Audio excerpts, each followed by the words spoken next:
মহারাজ Kallu, sorry মহারাজ, আমি বলতে চাইছি যে এত সুন্দর জায়গা, এত সুন্দর ওয়েদার, এর মধ্যে আপনার মন খারাপ কেন? আরে মন্ত্রী, কয়েকদিন ধরে আমার কোনো কিছুই ভালো লাগতেছে না। ভালো লাগতেছে না? আপনি দাঁড়ান, আমি এখনই আসতেছি। এই যে দেখেন মহারাজ, সে হলো আমাদের রাজ্যের সবচেয়ে বড় জাদুঘর, সে আপনার মনোরঞ্জন করবে। আর এটাকে, আরে মহারাজ, আমিও তাকে চিনি না। মহারাজ, আমি তার থেকে বড় জাদুকর, সে আপনাকে খুশি করার জন্য যা যা করবে আমি তার থেকে 2 গুণ বেশি করব। ঠিক আছে, করো।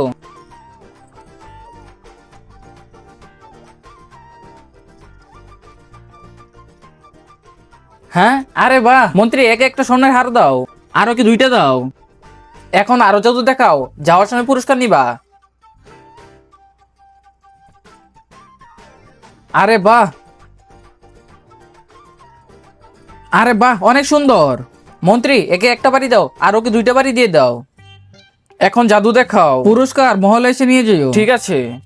তার আগে দেখবো কে শয়তানকে হারিয়ে মা বাবাকে ভালোবাসতে পারে। আর যে মা বাবাকে ভালোবাসে সে চ্যানেলটাকে লাইক সাবস্ক্রাইব করে দিবে, আর যে শয়তানকে ভালোবাসে তার লাইক সাবস্ক্রাইব করার দরকার নেই।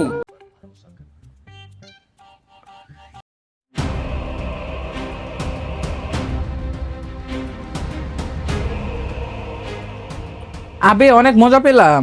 কি বে, এখন তোর সময়, এই নে কর। মহারাজ, এটা পারবো না। মন্ত্রী, একে হাজতে পারো।